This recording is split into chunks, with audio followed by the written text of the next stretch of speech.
Rajaram Mohan Roy 1772-1833. Indian നവോത്ഥാനത്തിന്റെ പിതാവ്, ആധുനിക ഇന്ത്യയുടെ പിതാവ്, ഇന്ത്യയിലെ ആദ്യത്തെ ആധുനിക മനുഷ്യൻ, ഇംഗ്ലണ്ടിലേക്ക് പോയ ആദ്യ ഇന്ത്യക്കാരൻ, ദേശീയ പത്രപ്രവർത്തനത്തിന്റെ പിതാവ്, ഇന്ത്യൻ ദേശീയതയുടെ പ്രവാചകൻ, ഇന്ത്യൻ സാമൂഹ്യ പരിഷ്കരണ പ്രസ്ഥാനങ്ങളുടെ പ്രഭാത നക്ഷത്രം, ആധുനിക ഇന്ത്യയുടെ സൃഷ്ടാവ് എന്നീ പേരുകളിൽ അറിയപ്പെടുന്ന ഇന്ത്യൻ ദേശീയ നേതാവാകുന്നു രാജാറാം മോഹൻ റോയ്. രാമായണവും 5 ഉപനിഷത്തുകളും ബംഗാളി ഭാഷയിലേക്ക് ട്രാൻസ്ലേറ്റ് ചെയ്ത ഇന്ത്യൻ നവോത്ഥാനത്തിന്റെ പിതാവാകുന്നു രാജാറാം മോഹൻ റോയ്. ഒരു കാര്യം ശ്രദ്ധിക്കുക, ആധുനിക ഇന്ത്യയുടെ പിതാവ് രാജാറാം മോഹൻ റോയിയും ആധുനിക ഇന്ത്യയുടെ ശില്പി ജവഹർലാൽ നെഹ്റുവുമാകുന്നു. മാറിപ്പോകരുത്. ആധുനിക ഇന്ത്യയുടെ പിതാവ് രാജാറാം മോഹൻ റോയിയും ആധുനിക ഇന്ത്യയുടെ ശില്പി ജവഹർലാൽ നെഹ്റുവുമാകുന്നു. ഓക്കെ. രാജാറാം മോഹൻ റോയിയുടെ ശരിക്കും പേരാകുന്നു റാം മോഹൻ റോയ്. രാജാറാം മോഹൻ റോയിയുടെ ശരിക്കും പേരാകുന്നു റാം മോഹൻ റോയ്. അദ്ദേഹത്തിന് രാജ എന്ന പദവി നൽകിയത് മുഗൾ സാമ്രാജ്യ ചക്രവർത്തിയായിരുന്ന അക്ബർ രണ്ടാമനാകുന്നു.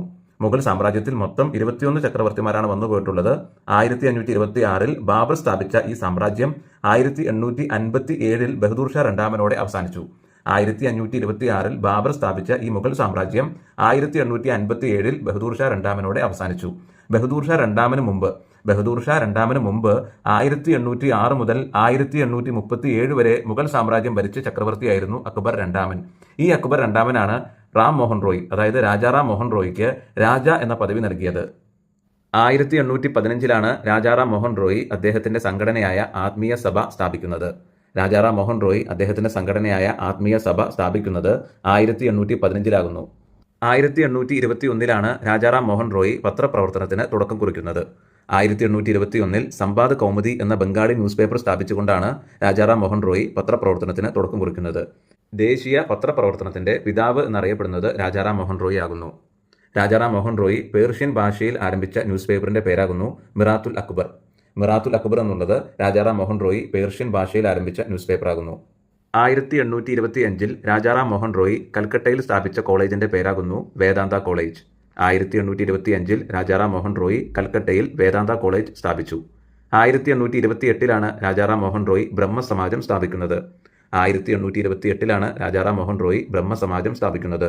രാജാറാം മോഹൻ റോയിയുടെ പ്രധാനപ്പെട്ട പുസ്തകങ്ങളാകുന്നു percepts of Jesus, a defence of Hindu theism, അതുപോലെ തുഹ്ഫത്തുൽ മൊഹിദീൻ. സതി നിരോധനത്തിന് വേണ്ടി പ്രവർത്തിച്ച സാമൂഹ്യ പരിഷ്കർത്താവാകുന്നു രാജാറാം മോഹൻ റോയ്. രാജാറാം മോഹൻ റോയിയുടെ പ്രവർത്തന ഫലമായി 1829 ഡിസംബർ 4-ന് ലോർഡ് വില്യം ബെൻഡിക് സതി നിരോധന നിയമത്തിന്റെ ഉത്തരവ് പുറത്തിറക്കി. 1833-ൽ ഇംഗ്ലണ്ടിലെ ബ്രിസ്റ്റോളിൽ വെച്ച് രാജാറാം മോഹൻ റോയ് മരണപ്പെട്ടു. 1833-ൽ രാജാറാം മോഹൻ റോയ് മരണപ്പെട്ട ശേഷം അദ്ദേഹത്തിന്റെ സംഘടനയായിരുന്ന ബ്രഹ്മസമാജം വിഭജിക്കപ്പെട്ടു. അവയാകുന്നു ആദി ബ്രഹ്മസമാജം, സാധാരണ ബ്രഹ്മസമാജം, ഇന്ത്യൻ ബ്രഹ്മസമാജം. ഇന്ത്യൻ ബ്രഹ്മസമാജത്തിന്റെ സ്ഥാപകനാകുന്നു കേശവ ചന്ദ്രസെൻ. സാധാരണ ബ്രഹ്മസമാജത്തിന്റെ സ്ഥാപകനാകുന്നു ആനന്ദ മോഹൻ ബോസ്. അതുപോലെ ആദി ബ്രഹ്മസമാജത്തിന്റെ സ്ഥാപകനാകുന്നു ദേവേന്ദ്രനാഥ ടാഗോർ. ദേവേന്ദ്രനാഥ ടാഗോർ സ്ഥാപിച്ച സംഘടനയുടെ പേരാകുന്നു തത്വബോധിനി സഭ. അത് 1839-ലാണ്. ആദി ബ്രഹ്മസമാജത്തിന്റെ സ്ഥാപകനായ ദേവേന്ദ്രനാഥ ടാഗോർ സ്ഥാപിച്ച സംഘടനയുടെ പേരാകുന്നു തത്വബോധിനി സഭ. വർഷം 1839-ലാണ്. ഡോക്ടർ അയ്യത്താൻ ഗോപാലൻ. കേരളത്തിലെ രാജാറാം മോഹൻ റോയ് എന്നാണ് ഡോക്ടർ അയ്യത്താൻ ഗോപാലൻ അറിയപ്പെടുന്നത്. കാരണം രാജാറാം മോഹൻ റോയിയുടെ ബ്രഹ്മസമാജത്തിന്റെ ഐഡിയോളജീസ് എല്ലാം തന്നെ ഡോക്ടർ അയ്യത്താൻ ഗോപാലൻ ഫോളോ ചെയ്തിരുന്നു. അതിന്റെ ഭാഗമായി 1898-ൽ കോഴിക്കോടും 1924-ൽ ആലപ്പുഴയിലും ഇദ്ദേഹം ബ്രഹ്മസമാജത്തിന്റെ ശാഖ സ്ഥാപിച്ചു.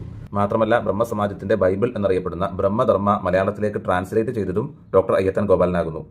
ബ്രഹ്മസമാജത്തിന്റെ ഐഡിയോളജീസ് പറയാം: വിഗ്രഹാരാധനയെ എതിർക്കുക, സ്ത്രീ വിദ്യാഭ്യാസത്തെയും മിശ്രഭോജനത്തെയും പ്രോത്സാഹിപ്പിക്കുക, ഐക്യത്തിനെതിരെ നിലകൊള്ളുക എന്നിവയെല്ലാമാകുന്നു ബ്രഹ്മസമാജത്തിന്റെ ഐഡിയോളജീസ്.